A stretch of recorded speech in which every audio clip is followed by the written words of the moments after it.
अल्हम्दुलिल्लाह नहमदुहु व नस्तईनुहु व नस्तगफिरुहु व नु'मिनु बिही व नतवक्कलु अलैहि व नऊज़ु बिल्लाहि मिनश शैतानिर रजीम। बिस्मिल्लाहिर रहमानिर रहीम।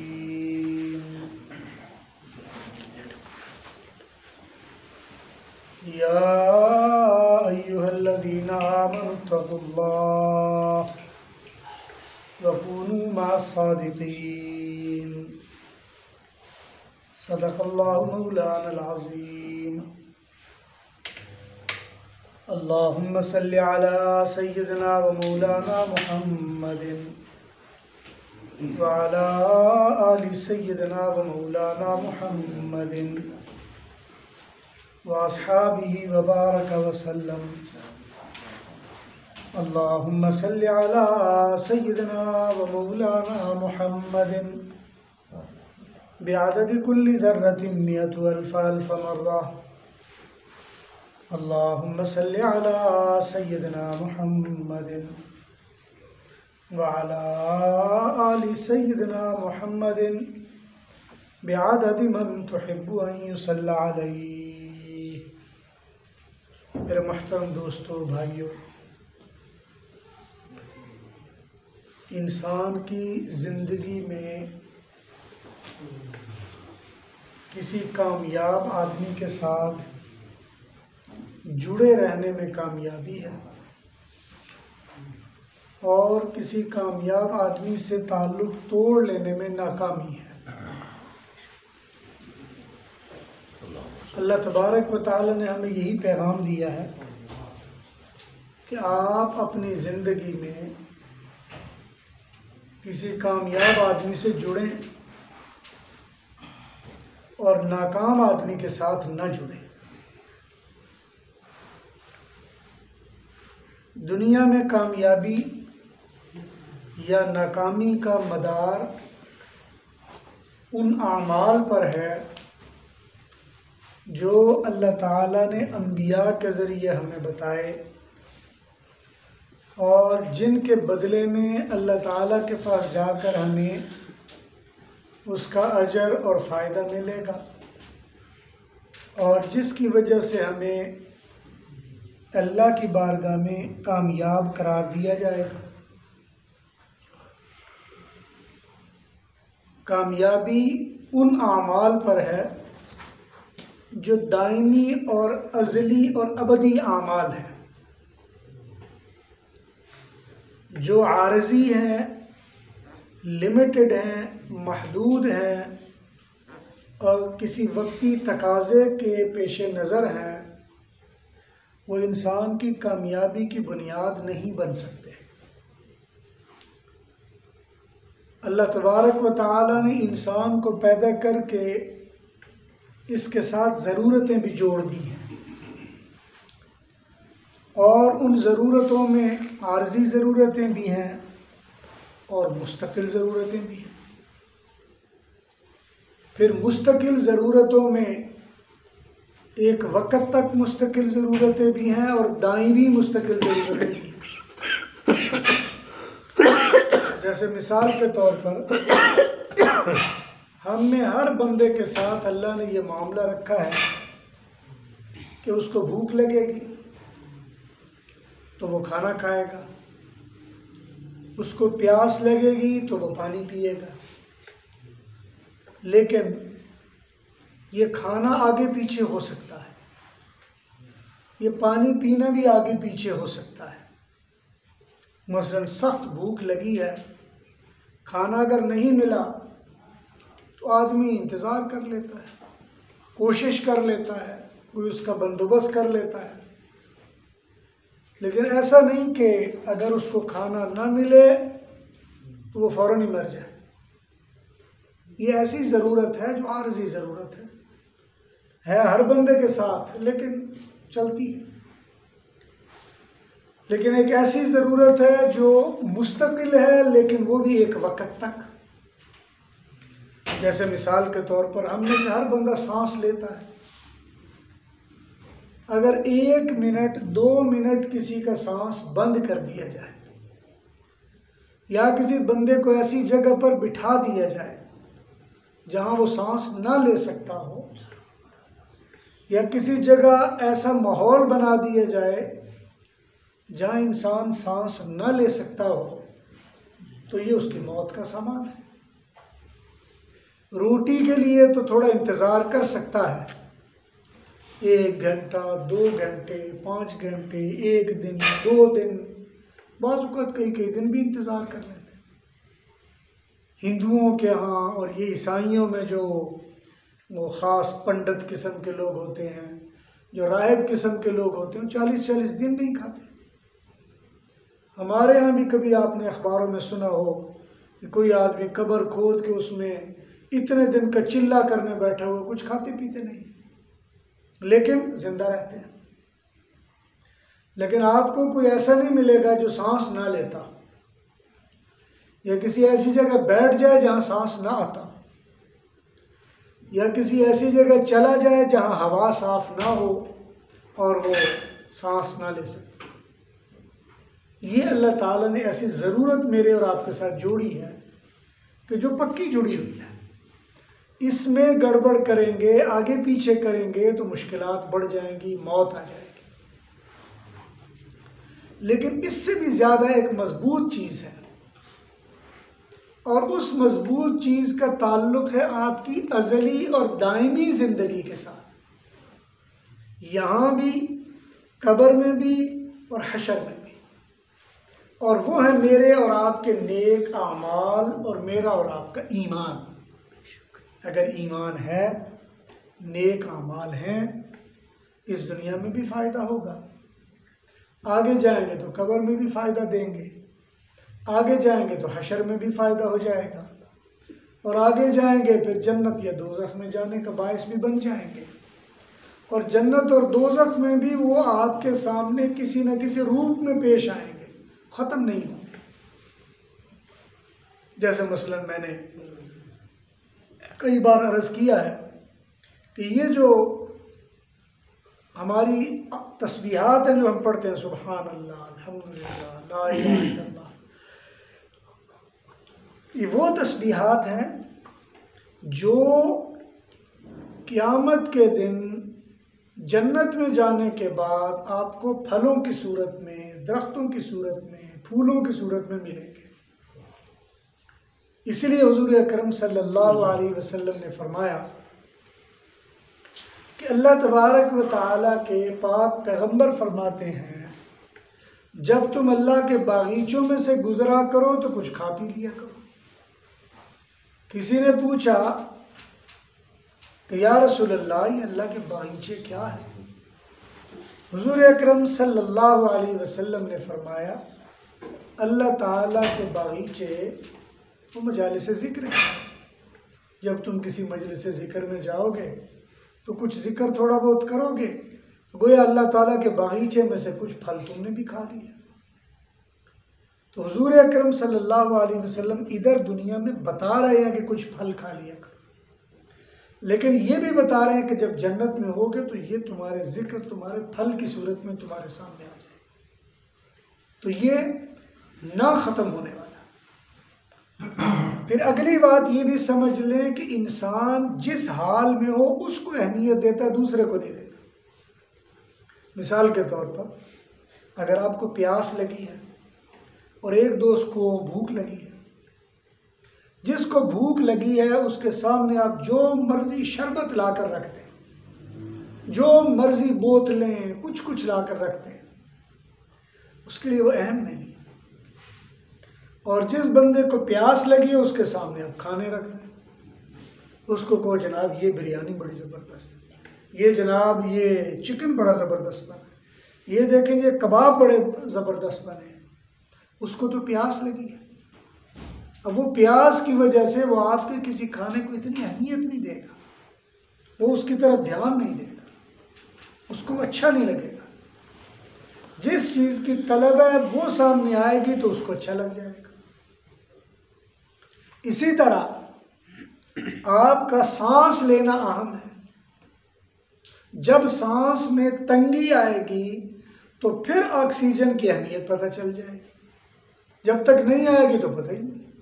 बाज़ औक़ात हमें सारा सारा दिन, सारी ज़िंदगी गुजर जाती है, हम सांस लेते हैं, हवा की अहमियत ही नहीं होती, उसका अंदाज़ा ही नहीं होता। लेकिन जब किसी बंदे के साथ ये माजरा पेश आ जाए कि उसके सांस में तंगी आ जाए, उसको उठाकर अस्पताल में लेके जाएं, फिर ऑक्सीजन लगाई जाए, और ऑक्सीजन लगाने के बाद जब बिल बना के दिया जाए कि जनाब 4 दिन आप इधर रहे हो, ऑक्सीजन आपको लगी हुई थी, इसका इतना बिल बना है, फिर बंदा सोचता है लगाई तो उन्होंने हवा ही है, जो उन्होंने हमें सुंघाई है, लगाई तो हवा है, इसके इतने पैसे। हालांकि सारी ज़िंदगी आप हवा सूंघते रहते तो पूछता भी नहीं। इसी तरह अल्लाह ताला ने आपके मुंह में दांत लगा दिए। अब ये दांत कभी आपको अहमियत भी नहीं पता चलती, कभी ध्यान भी नहीं देते कि दांत भी बड़ी अहम चीज़ है कि नहीं। लेकिन अगर किसी वक्त आपका कोई दांत टूट जाए, ख़राब हो जाए, जब आप दांत वाले डॉक्टर के पास जाएं, वो ज़रा मुँह खोल के देखेगा और कहेगा ये दांत नया लगेगा, तो ख़र्चा कितना आएगा जी? 10,000 आ जाए जी, 5,000 आ जाएगा। और जब वो लगेगा, लगने के बाद आप आवाज़ार रहेंगे, यार अल्लाह के लगाए हुए दांत तो कमाल है, ये एक लगाया 5,000 भी दिए फिर भी मज़ा नहीं आता, फिर आदमी परेशान। अल्लाह ताला की नेमतें और अल्लाह ताला की वो इनामात बेशुमार है। अगर आप गिनना चाहें तो आप गिन नहीं सकते, शुमार करना चाहें शुमार नहीं कर सकते। लेकिन ये ऐसे अमल हैं जो बाज़ औक़ात थोड़े वक़्त के लिए आपके साथ जुड़ते हैं, बाज़ औक़ात थोड़े लंबे वक़्त के लिए जुड़ते हैं, बाज़ औक़ात बहुत लंबे वक़्त के साथ जुड़ते हैं। लेकिन नेमत जो भी हो, काम जो भी हो, अमल जो भी हो, उसकी अहमियत अपनी जगह। अगर आप उन अमाल की वजह से अल्लाह ताला की रज़ा तलब करेंगे तो अल्लाह राज़ी हो जाएंगे, अगर तलब नहीं करेंगे वक़्त फिर भी गुजर जाएगा, लेकिन आगे जाके भुगतान करना पड़ेगा। इसलिए ज़रूरत इस बात की है कि आप जब कोई भी अमल दुनिया में करो तो उस अमल को कैसे करना है और कितना करना है और कब तक करना है, ये आपकी जिम्मेदारी है। अगर आप उसका ध्यान नहीं रखोगे तो काम नहीं चलेगा।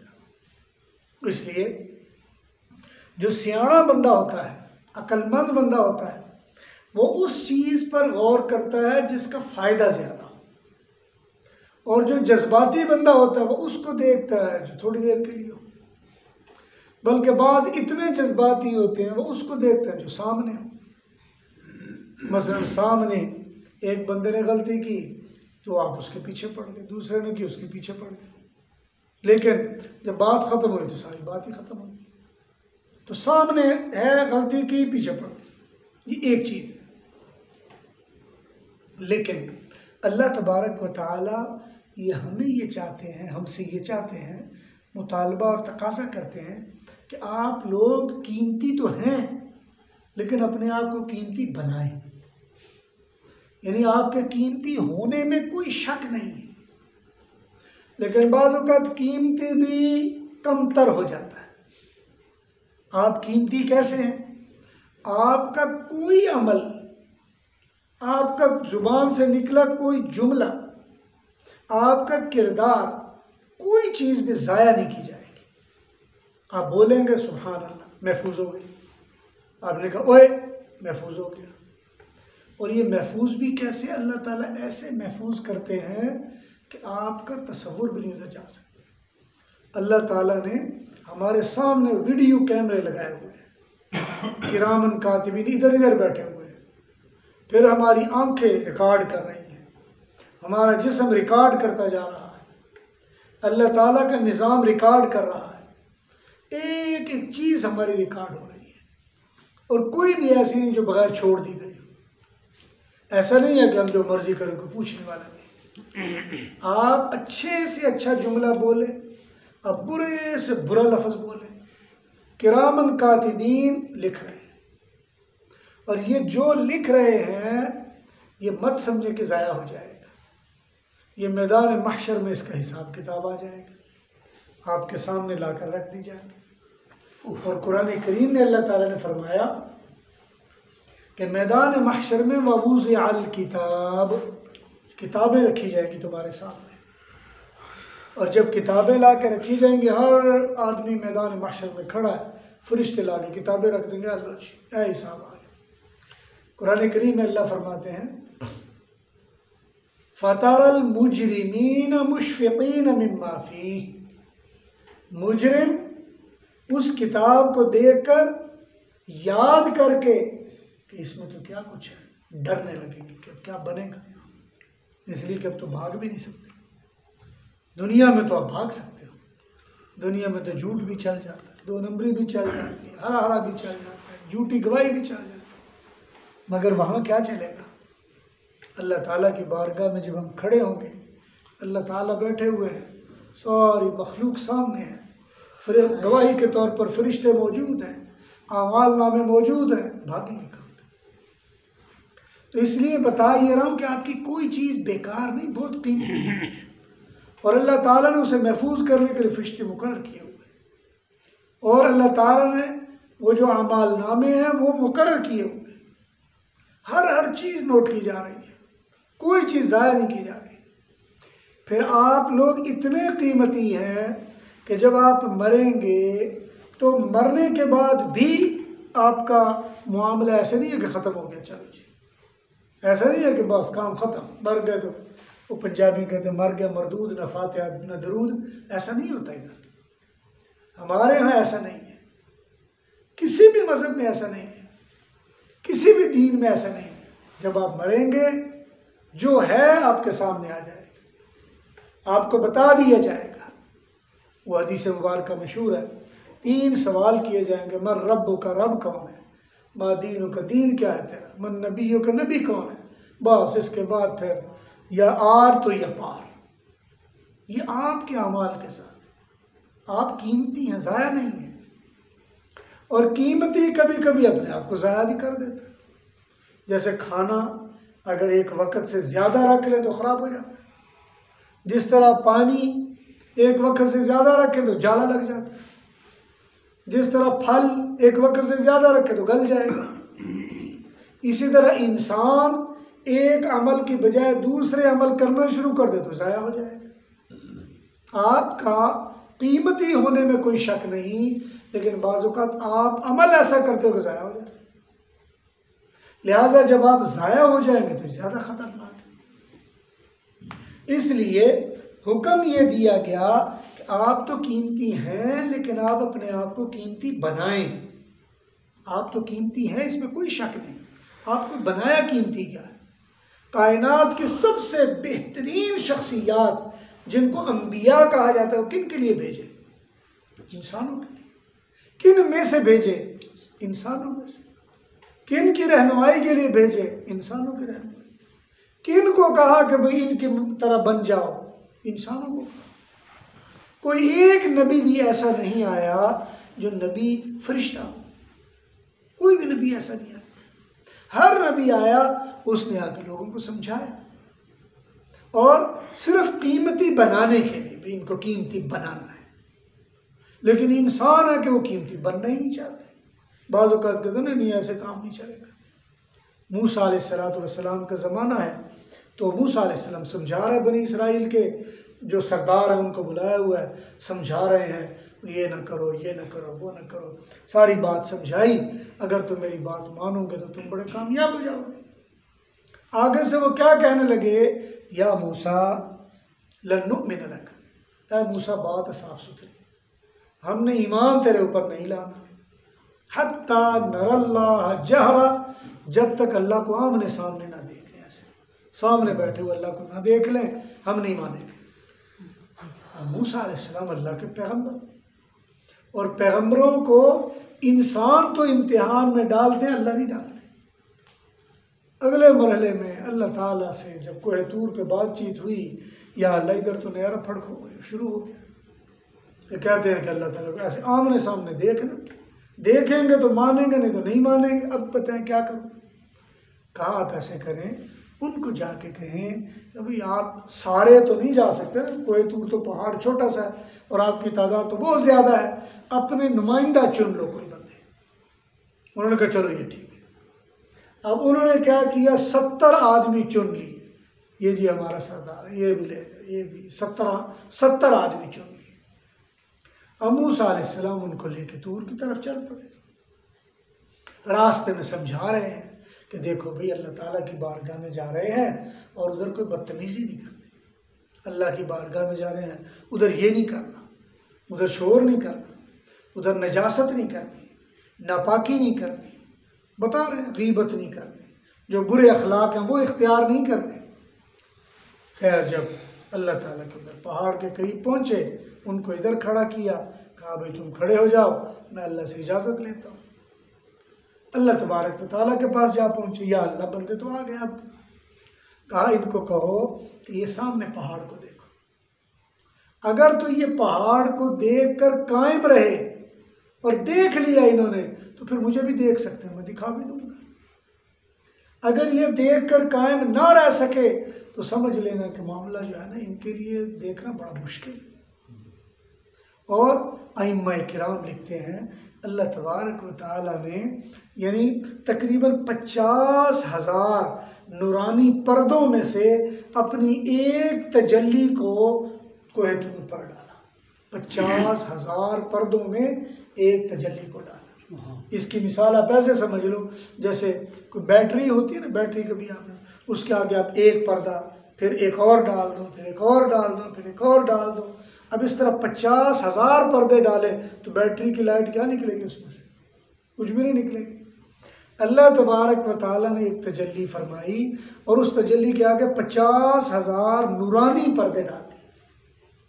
और जब अल्लाह ने वो तजल्ली फरमाई, फलम्मा तजल्ला रब्बुहु लिल जबल, जब अल्लाह की तजल्ली पहाड़ पर पड़ी, जअलहु दक्का, वो क्या बन गया?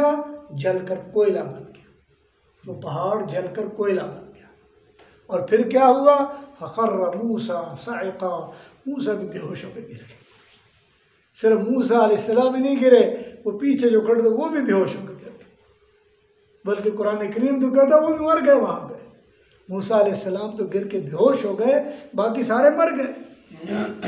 और जैसे मूसा अलैहिस्सलाम को थोड़ी देर के बाद होश आई तो कहा या अल्लाह मेरे साथ तो मामला बड़ा ख़तरनाक हो जाए। पूछा क्या हुआ? कहा या अल्लाह जब मैं जाके कहूँगा कि इस तरह अल्लाह की तजल्ली आई, पहाड़ जल गया और ये मर गए, तो वो तो कहेंगे मूसा तो पहले ही हमारे बंदे मरवाना चाहता था, तू तो पहले ही हम कहते तू जादूगर है, तू तो पहले ही हमें ख़राब करता है, तूने तो वही किया जो तू करना चाहता था। या अल्लाह कोई रहम फरमा। अल्लाह ताला ने उनको खड़ा कर दिया, उठ गए। जब उठे तो अब वापसी हो गई, अल्लाह ताला से मुलाकात हो गई, अब वापसी हो गई।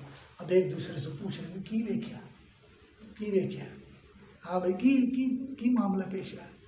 अब वो सारे परेशान के क्या बताएं। उसकी वजह ये कि जो सूफिया है ना, आप में से भी हो सकता है बाज़ किसी को ज़ौक़ हो, जो सूफिया होते हैं बाज़ औक़ात अल्लाह ताला के अनवार की तजल्ली जब पड़ती है तो बंदे पर यानी निसियान आ जाता है, भूल आ जाता है, बंदा भूल जाता है सब और फिर कुछ याद नहीं रहता। तो वो बाज़ औक़ात कैफियत बनती है और उनकी कैफियत बनी हुई भूल गए सब कुछ, याद ही नहीं रहा मेरा नाम क्या है, तेरा नाम क्या, उसका नाम क्या, ऐसे ही पूछो यार की देखे की हो, किसी को समझ ही नहीं आ रही। जब वो वापस बनी इसराइल के पास गए तो बैकी बातें करने लगे। उन्होंने कहा मूसा अलैहिस्सलाम तुझे तो कुछ किसी और काम के लिए भेजा था, ये क्या है? अब भाई मूसा अलैहिस्सलाम क्या बताएं इनको? अब अंधे को बंदा क्या बताए कि सब्ज़ रंग कौन सा और लाल कौन सा है? अंधे को समझ आ सकती है? जिसको नज़र ही कुछ नहीं आएगा अब उसको क्या बताएंगे भाई आग का रंग कौन सा? उसको क्या पता बल्ब का रंग कौन सा चल रहा है? उसको क्या पता इस वक्त कौन से रंग की क्या लाइट आ रही है? तो अंधे हैं। अब बनी इसराइली सारे अंधे थे और जो गए वो बेचारे परेशान हाल, अब क्या बताएं। उधर तो तजल्ली पड़ी, काम ख़त्म, तो उधर ही बेहोश होकर गिर गए। और सच्ची बात यह है कि जब वो गिरे तो उन्हें याद भी नहीं रहा। तो जब याद ही नहीं रहा तो आप बताएं क्या इनको? अब उनको समझ नहीं आ रही बनी इसराइलियों को, इन सरदारों को करें तो करें क्या? मूसा अलैहिस्सलाम को जादूगर तो कहते हैं, यार बेहद जादूगरी का। तो बताने का मतलब इस वाक़े में ये है कि आप कीमती हो, अल्लाह ने आपको कीमती बनाया है, और आप में अल्लाह की अगर तजल्ली आ जाए तो आप उसको बर्दाश्त कर सकते हो। आपका मकाम बनी इसराइल वाला नहीं है, वो बनी इसराइली थे जो बहुत नीचे थे। आपका मकाम, आपका मर्तबा, आपका ज़र्फ़ अल्लाह ने बहुत ऊंचा बनाया, लेकिन शर्त यह है कि आप अपने आप को ऊंचा समझो तो सही। मसला तो ये है भाई, एक बंदा उसे पता हो कि जनाब ये गवर्नर है और उसे पता ही ना हो कि मैं गवर्नर हूँ भी कि नहीं हूँ, तो मसला पैदा हो जाएगा ना। ये कहता है, लोग तो कहते हैं गवर्नर, उसे पता ही नहीं। अगर किसी बंदे को पता ही नहीं कि मेरा इख्तियार कितना है, मेरी अथॉरिटी कितनी है, मेरी वैल्यू क्या, उसे पता ही नहीं, तो आप उसको क्या कहेंगे? अब यही कहोगे ना, भाई वक्त ज़ाया कर रहा है, इसको पता ही नहीं, जल्ला आदमी। तो इसलिए आपको अल्लाह ने अहम बनाया है, अल्लाह ने आपको मकाम और मर्तबा दिया है, अल्लाह ताला ने आपका जो शान बुलंद किया वो है, लेकिन शर्त ये कि आप भी तो समझ लो। अगर आप समझो ही ना, आप अल्लाह की बारगाह में आओ तो परवाह ही ना करो, आप अल्लाह की तरफ ध्यान ही ना दो, आप अल्लाह से अपना ताल्लुक़ ही कायम ना करो, अपने दिल में नूरानियत पैदा ही ना करो, अल्लाह के ज़िक्र के साथ अपना ताल्लुक़ कायम ही ना करो, पाकीज़गी, तहारत ज़ाहिरी और बातनी की परवाह ही ना करो, तो ज़ाहिर बात है फिर क्या कर सके? तो यही समझा जाएगा ना भाई, आपने अपने आप को खुद ख़राब कर लिया, आपने अपने आप को खुद गंदगी में डाल दिया, आपने अपने आप को खुद गुनाहों में आलूदा कर दिया है। असल चीज़ वो ये है कि अपने आप को पाकीज़गी में डाला जाए, ना कि अपने आप को गंदगी में डाला जाए। हमारी बदकिस्मती है, हम मक्खियों की तरह गंदगी पर बैठते हैं, हम मक्खी की तरह गंदगी पर बैठते हैं, हम शहद की मक्खी बनकर फूलों पर नहीं बैठते, हम गंदगी बनते। वो मैंने एक तहकीक पढ़ी किसी ज़माने में, ये जो मक्खी है ना, मक्खी, इसके बारे में साइंसदानों ने लिखा है कि इसकी उम्र कुल 24 घंटे है। एक मक्खी की उम्र 24 घंटे, 24 घंटे के बाद वो मर जाती है। लेकिन इसका कमाल क्या है, जिसकी वजह से शरीयत ने नापसंद किया ना, कोई भी खाना या ऐसी चीज़ पर अगर ये चंद सेकंड बैठ जाए, चंद सेकंड उसके ऊपर बैठ जाए, उसके ऊपर ये ऐसे अंडे देती है जो अंडे देने के 1-2 सेकंड के बाद वो सुंडी बन जाता है, 1-2 सेकंड के बाद। इसलिए शरीयत ने कहा ढांप के रखा। और जैसे वो सुंडी बनता है, अगर आप उसको ऐसे ही खाना शुरू कर दोगे तो आपके अंदर बीमारियां पैदा हो जाएंगी, जिसको साइंस वाले कहते हैं जी कोई बैक्टीरियल वायरस आ गया है, कोई वायरल चीज़ आ गई है, कोई जनाब ये हो गया, कोई मतलब ऐसे वायरस ने आके हम पर हमला कर दिया। ये वायरस शायरस तो जो होते हैं सो होते हैं, लेकिन बुनियादी तौर पर हमारी अपनी बेहतियातियाँ होती हैं। तो इसलिए अगर आप मक्खी बनना चाहते हैं और मक्खी की तरह ज़िंदगी गुजारना चाहते हो तो आपका मसला। लेकिन अगर आप शहद की मक्खी बनना चाहोगे तो शहद की मक्खी की तारीफ़ अल्लाह ने कुरान में की, फरमाया फ़ीही शिफ़ाउल लिन्नास, इस शहद में तो अल्लाह ने शफा रखी है। वो शहद की मक्खी जिस फूल पर बैठती है वहाँ से रस चूसती है, आके वो उधर वो मतलब शहद बना देती है। तो आपको शहद बनाने के लिए कहा गया है, आपको मक्खियों की तरह सुंडियाँ पैदा करने के लिए नहीं कहा गया। आपके ज़ुबान में, आपके नाक में, आपके कान में, आपके दिल में, आपके दिमाग में, आपके रूह में, आपके सिर में, आपके खफ़ी में, आपके अख़फ़ा में, आपके नफ्स में ये सलाहियत और इस्तेदाद रखी है कि अगर आप अल्लाह का नाम लेंगे तो ये नूर बढ़ जाएगा। कुरान करीम में अल्लाह ने फरमाया अफ़मन शरहल्लाह सदरहु लिल इस्लाम फहुवा अला नूरिम मिन रब्बी, ऐसे बंदे को नहीं देखा अल्लाह का नूर उसके सीने में जब दाखिल होकर उसको खोलता है तो गोया अल्लाह का नूर उसके अंदर दाखिल हो रहा होता है। तो कभी आपने देखा कि नूर आपके अंदर दाखिल हुआ हो? मुहतरम, उसकी वजह ये कि हम नालायक हैं, हमारी नालायकी है, हम परवाह नहीं करते, हम ध्यान नहीं देते, दुनिया के धंधे के पीछे पड़ते हैं, पढ़ के पागल हो जाते हैं, अल्लाह की तरफ ध्यान नहीं देते। तो ये हमारी कमज़ोरी है, ये हमारी कमी है और ये हमारी गलती है। और हमें ये चाहिए कि हम इसका इदराक करें और एहसास करें, पूरे अपने अंदर थोड़ा सा अपने आप को बेदार करने की कोशिश करें। तो इसलिए दुआ है जो कहा गया सुना गया, अल्लाह ताला अपनी बारगाह में कबूल फरमाए। दुरूद शरीफ पढ़ लीजिए, अल्लाहुम्मा सल्लि अला सय्यिदना मुहम्मदिन व अला आलि सय्यिदना मुहम्मद।